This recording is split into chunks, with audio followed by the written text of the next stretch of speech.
And let's together open our hearts.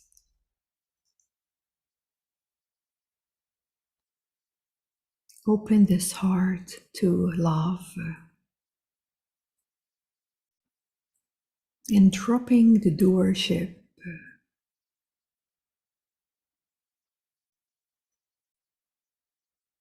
And what's on the other side of the doership is devotion. When you practice devotion, you thin out the doership. There's no room for the doership when you are practicing devotion.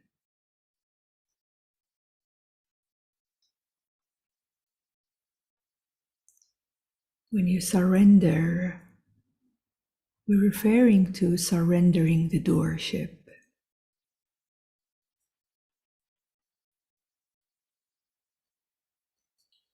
The doership is thought to be something very important. We have believed, very deeply conditioned to believe that without the doership we are nothing and we're not able to sustain ourselves in this reality, in this world. We gave so much power to the doership, which is all interwound with the ego self. We gave it so much importance and inflated it so much that we're even afraid to surrender and give it up. Thus, when you practice devotion, when you practice surrendering to love, surrendering to God, surrendering the doership,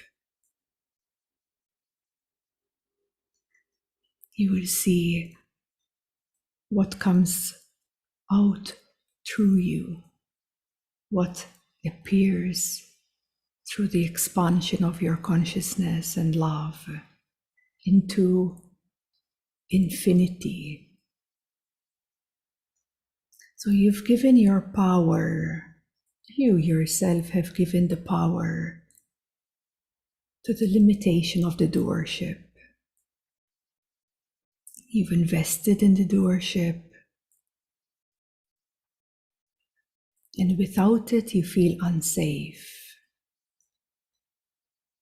Thus the invitation, not just today, not just now, not just for meditation, but the invitation is to bring forth that action which is beyond action,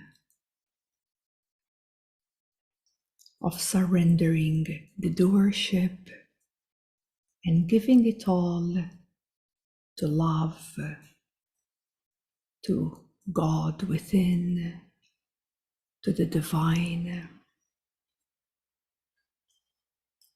And you have to experience that for yourself to see. Because the divine is always, really always holding you. Even now, sitting down wherever you are, it is only possible because the divine is already here supporting you. Everything you see, every object, everything you feel, everything you taste, everything you see and hear and touch, everything is made of the divine.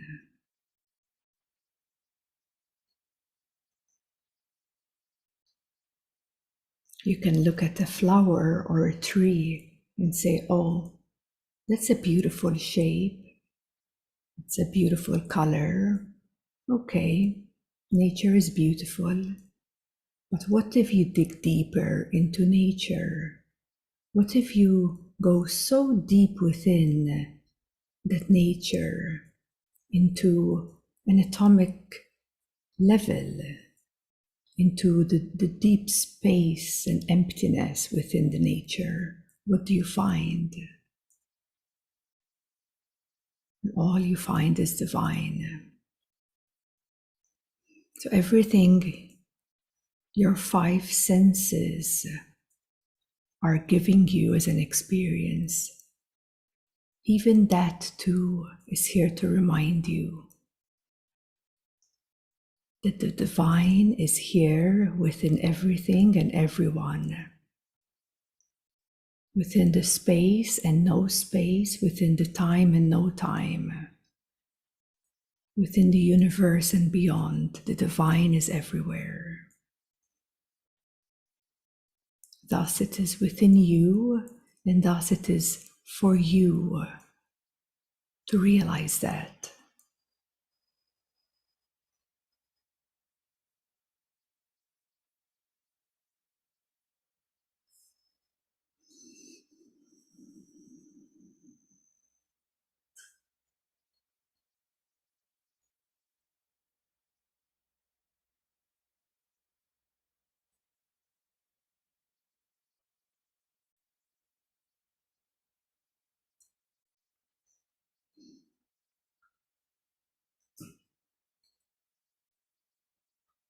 So today we're meeting here to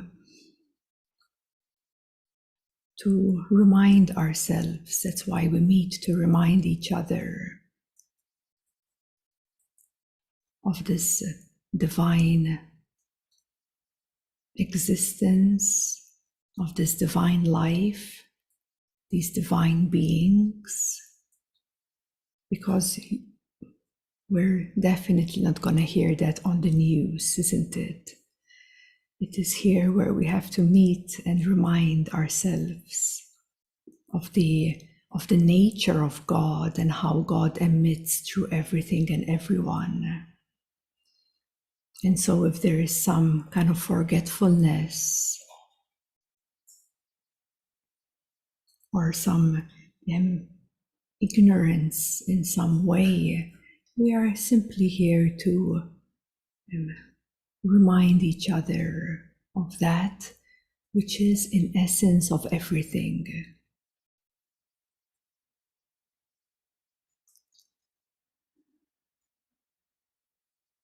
And today, in specific, the topic of today is about how to cultivate a relationship with the divine. How do we do that?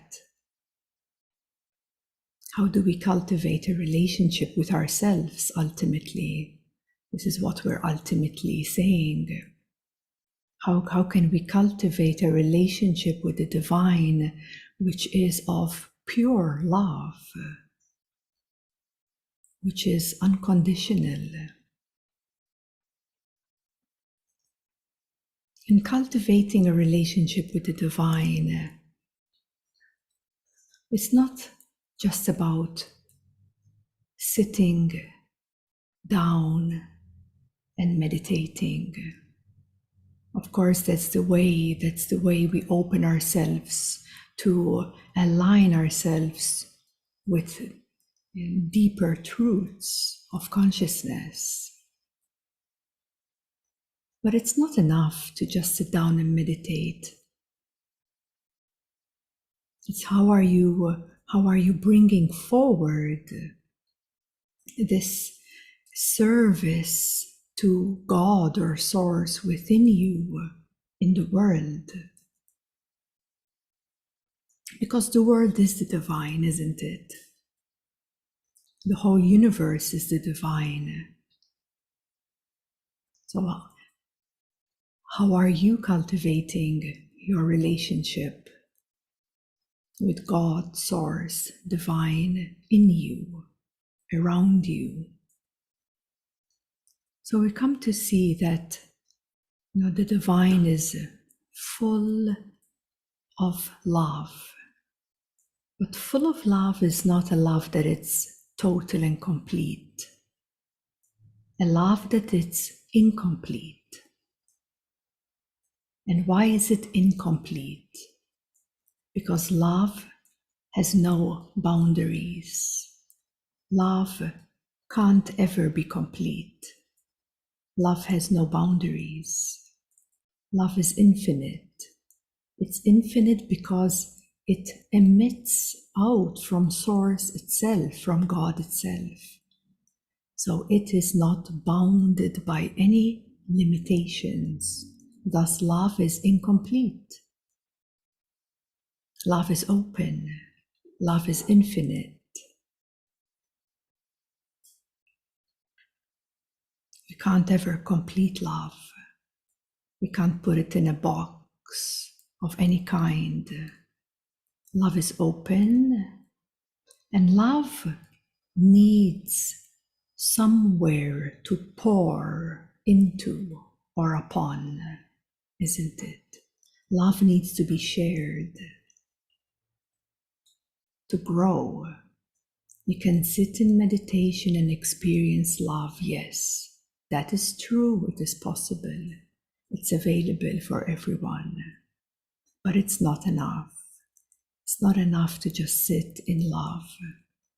Yeah, but it's to bring that, to act upon it, and to bring it and share it and pour it into the world with other beings, with other environments, nature. And that is devotion. Yeah, devotion can be,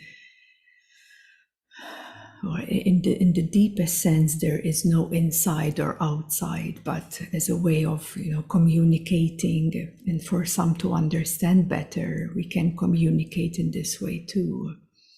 You can pour your love, you can act upon it, you can cultivate love and share it, because love needs a channel where to pour upon to. Love needs you to share it.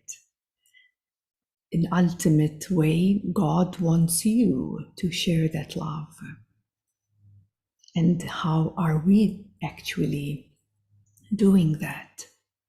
Well, of course, we must have an intention at first. We must have a certain remembrance in our day-to-day life. It's not just about sitting down and just for the sake of you feeling the love for yourself, blissing out, okay, these are beautiful, beautiful qualities, of course, but love needs a channel. For example, if you're a musician, if you're a singer, if you're a dancer, if you're into poetry or writing or whatever kind of practices that you truly love, you truly love, there's a big interest in. Wherever there is an interest, there is love underneath it, isn't it? There must be love underneath it. Otherwise, you won't be interested in it. And that may be your channel, your way, you practicing your dharma, you being of service. And you do it because you absolutely love it, isn't it? But when that comes with an intention and a direction, and when it even comes from you as being selfless, it just goes deeper and deeper. And let's say this devotion becomes much more rich. Yeah, we become more selfless, less ego in the way, and the ego thins out, and it just becomes a selfless service. It becomes a selfless service because you're so deeply in love with what you're doing. And when you love something so much, do you see yourself doing it? No, you're being, You're being in it or with it. There's no doership there. It's happening naturally. It's happening from your soul and your being. And there's no doership because there's so much love. And you find that channel and you bring it forth from your deepest heart and soul. And on the surface, this may look as my interest or my hobby or my profession, but on a deeper level, If that is what is really in alignment with you, it's there because you're so in love with it. There's a lot of love to it. So this is one way of how we can cultivate a relationship with the divine. You can be doing anything that you absolutely love. And if you have intention and direction and love flowing through that, that's being of service. That's being selfless, and that's channeling the love of God through you to others. This is how the fountain of the divine love manifests, grows, expands, and spreads to so many other souls. And everyone can feel that. And when everyone can feel that, other beings are inspired to do the same, because it touches them so much that naturally, one would want to channel that love of God to other beings too, to the environment, to the collective consciousness. Why else are we here? Why else are we here on this planet?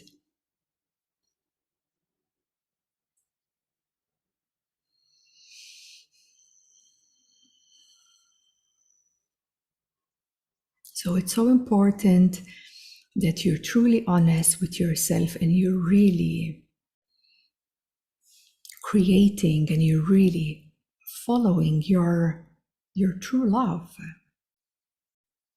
Yeah, true love is not just about finding your soulmate or finding your twin flame. Yeah, true love, pure love, is about being in this world fully. Yeah, fully embracing it all fully. And as you are part of it, as you are one with it, as you live so intimately one with life, consciously, lovingly, you're cultivating a relationship with the divine. It's just, it might not be in your awareness, but if you bring that in your awareness, you will see for yourself how that will transform and how that will begin to look like for you.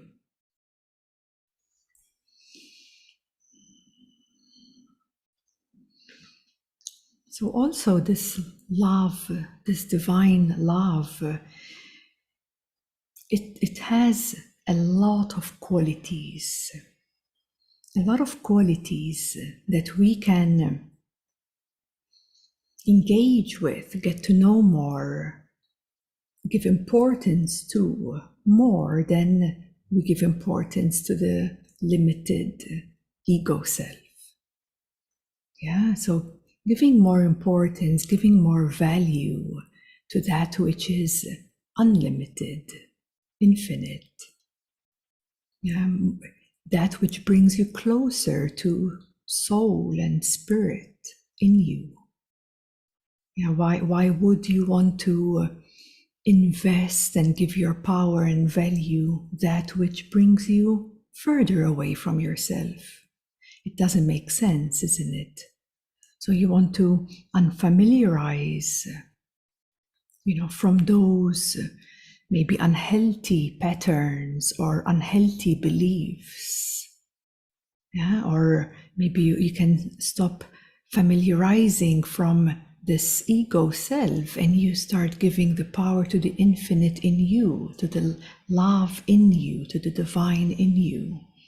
And that's another way how you can cultivate a relationship with the divine, by unfamiliarizing yourself from unhealthy patterns, unhealthy, wrong beliefs that you have adopted, and redirecting your attention, your awareness, your love to surrender the ego, Yeah, surrender the limitations.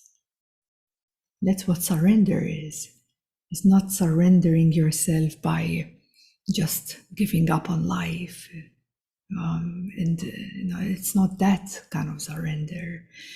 It's the surrender of the limitations that you have believed in giving the power to the divine in you. Or for some, it might be certain deities or certain avatars or certain goddesses or, whatever helps you to overcome and bypass and transcend that which is unhealthy, that which is unnatural. So, devotion, the path of love, this is what it brings. It's simple. Yeah, it's simple really. It's just this surrender of the doership that tries to control everything, the doership that worries constantly, carrying the worry of the importance of that doership itself.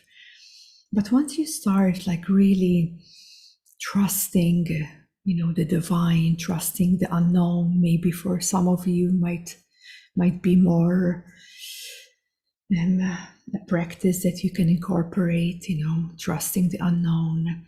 You start to see that you're thinning out this doership. You're not giving it, you're not fueling it so much anymore.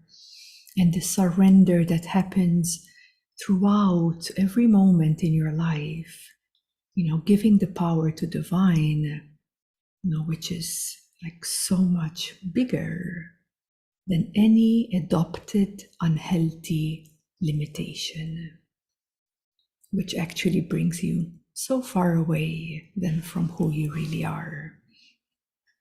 So coming to the qualities that we can bring into our awareness to practice, to become aware of that which is,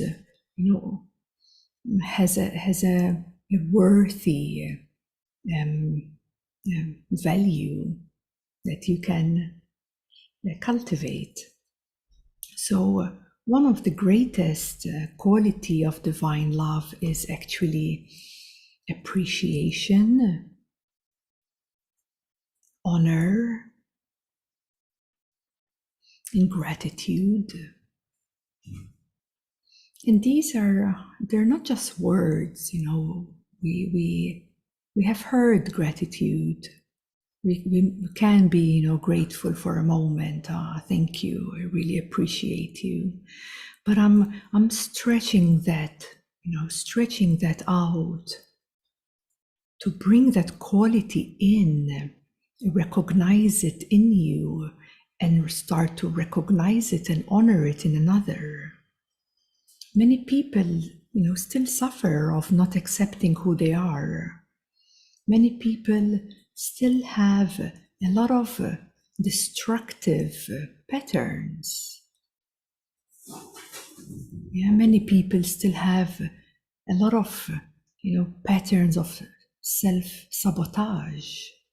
Yeah, they're self-destructive.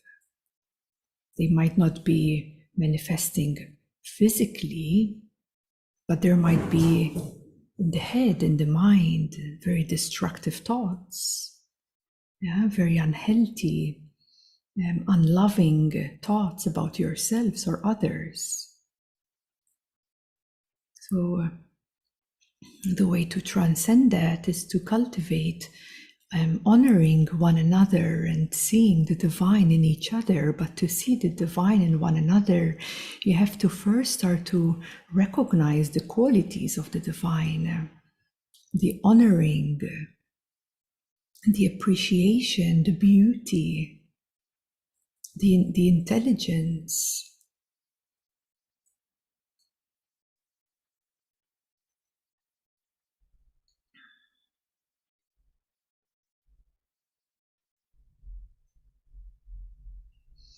So just to give you an example, many times when I have some certain workshops and we'll do some exercises, so to speak, I always love to ask this question to people, and I would say, let's have this practice, this exercise, and let's go around, and I ask usually, okay, what qualities do you have that you love?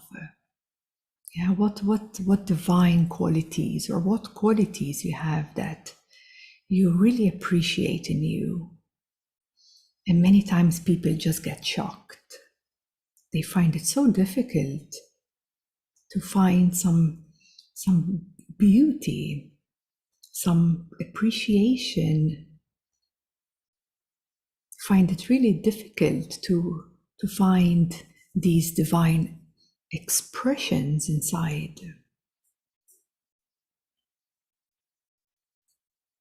Because we're more used to finding what's wrong, yeah, in us or in others. When you look at even the collective consciousness, the psychology of this human race at this time right now, there's a lot of pointing fingers, isn't it? There's a lot of judgment, and every judgment is a separation. Every judgment is a distance, is an opposition. With every judgment, there is an opposition.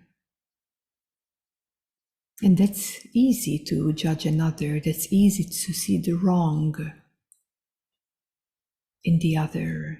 And of course, the same, to ourselves. This is how people have problems in their lives, because they don't accept who they are exactly as they are. That's what creates problems. Otherwise, there'll be no problems.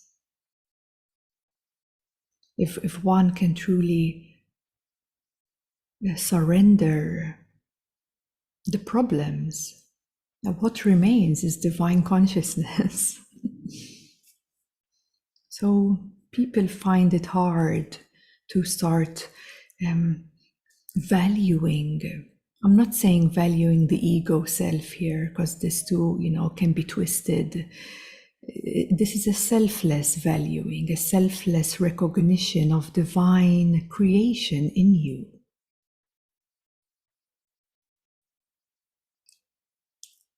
It may be a hard practice. This is why we're not angels walking on earth just yet. We have a lot of work to do.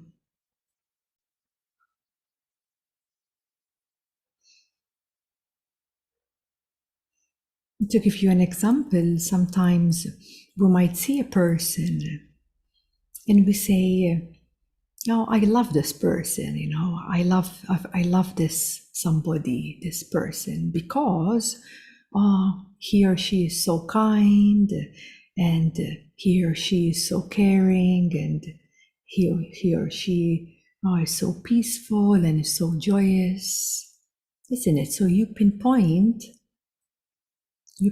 what you like, what you love in the other person. But actually, what you're pinpointing to are qualities. And we make up the person to be the qualities.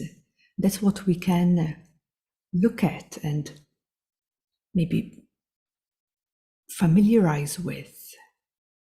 We see these qualities and we say, I love that person. But you're really loving the qualities of the person. But the qualities have no form.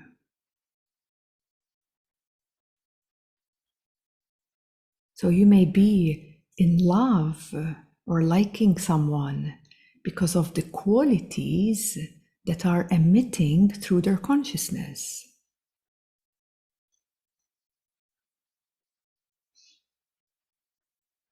So it goes the same for you, valuing and honoring and appreciating these expressions of the divine in you. And by doing that, you're also cultivating a relationship with the divine.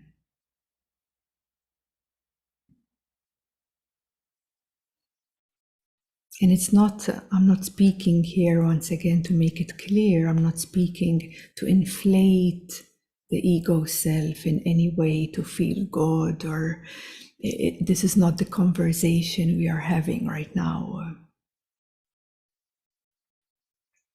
We're speaking from a selfless place, a selfless place. It's the honoring and appreciation of the qualities of God emitting through you, residing in your own consciousness.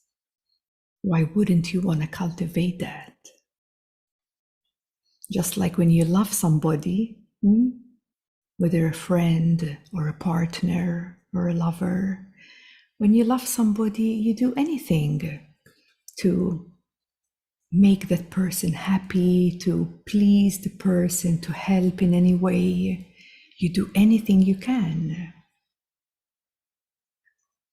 So it's the same that goes inwards, it's the same to go to the God within, to source within, to the divine within. Where are we if we can calibrate our cultivation with the divine? Where are we? That's my message for you today. It's not to judge anything or anyone or put someone above or below. No, it's just for all of us to have a moment so that we can bring this to our awareness and our consciousness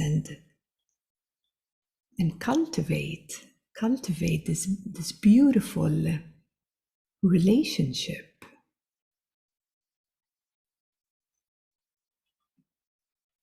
with the divine in you and with the divine as you.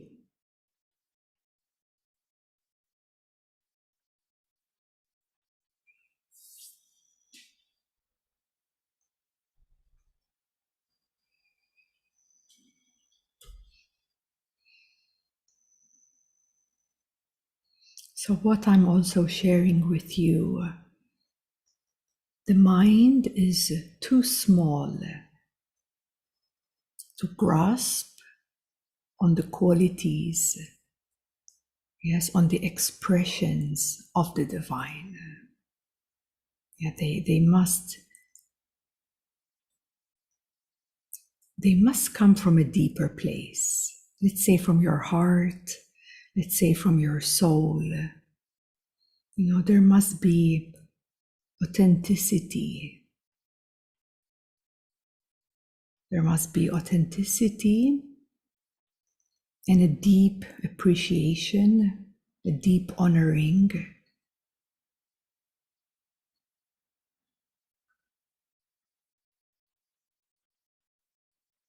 And this is called bhakti. This is called bhakti. Some people may want to, sing and chant mantras and do kirtans and just sing the divine names and repeating them and enhancing and bringing forth their presence as a way to show their love and devotion and surrendering of the doership. Some people prefer to meditate, to abide within our awareness, so that only pure love can flow through, so that the connection with divine can be ever so stronger, deeper, richer. Everything will be enhanced, because that's what the divine brings for us. The moment you go and lay down to sleep, remember that the divine is holding you, is always carrying you and supporting you in so many ways. Your heart will surely blossom, further open, the more you cultivate this richness with the divine nature.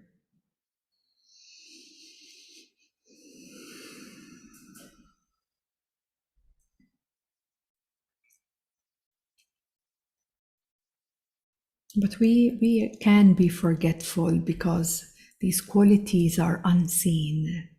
You can't put a finger on them. You can't grab it, so to speak. You can only sense it. You can only see deep within and feel it. But it is unseen. The divine is unseen. But you can feel it. You can sense it.